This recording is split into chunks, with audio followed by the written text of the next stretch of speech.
Hi అందరికీ నమస్కారం. ఈరోజు ఈ వీడియోలో వేరుశెనగలో ఆశించే పొగాకు లద్దె పురుగు యొక్క లక్షణాలు, అలాగే వాటి నివారణ చర్య గురించి మీకు ఈ వీడియోలో తెలియజేస్తాను.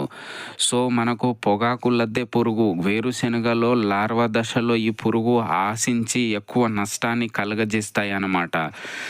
ఈ పురుగు మనము వీటి యొక్క లక్షణాలు గమనించిన వెంటనే మనకు ఈ విధంగా ఉంటుంది. ఈ పురుగు పత్రహరితాన్ని గోకి తినేయడం వల్ల మనకు ఆకులనేది రంధ్రాలుగా ఏర్పడతాయి. చూడండి, ఈ విధంగా ఇప్పుడు ఈ పొగాకు లద్దె పురుగు ఆశించడం జరిగింది. మొత్తం పత్రహరితాన్ని గోకి తినడం వల్ల ఈ విధంగా అక్కడక్కడ రంధ్రాలు ఉంటాయి. పూర్తిగా ఆకులను తినేసి ఈనెలను మిగలజేస్తాయి అన్నమాట. చూడండి, ఈ విధంగా జల్లెడలాగా కత్తిరించి మనకు ఆకులకు రంధ్రాలు ఏర్పరుస్తాయి. ఈ విధంగా చూసుకున్నట్లయితే ఈ పురుగు పగటి వేళ మనకు మొక్క యొక్క మొదల దగ్గర లేదా మట్టిలో ఉంటుంది.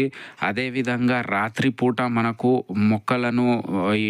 మొక్కల యొక్క ఆకులను ఆశించి తినేసి జల్లెడపరుస్తాయి.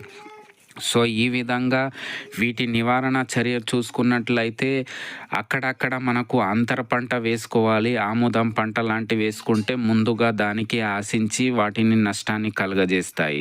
అదేవిధంగా లింగాకర్షణ బుట్టలు వేయాలి. అదేవిధంగా ఫస్ట్ లార్వా దశలో వాటిని కంట్రోల్ చేయడానికి వేప నూనె పిచికారీ చేయాలి. అదేవిధంగా చూసుకున్నట్లయితే మనకు కెమికల్స్ మార్కెట్లో నోవెలురాన్ అనే మందు దొరుకుతుంది. అది 200 ml 200 లీటర్ నీటికి కలిపి 1 ఎకరానికి పిచికారీ చేసుకుంటే కంట్రోల్ అవుతుంది.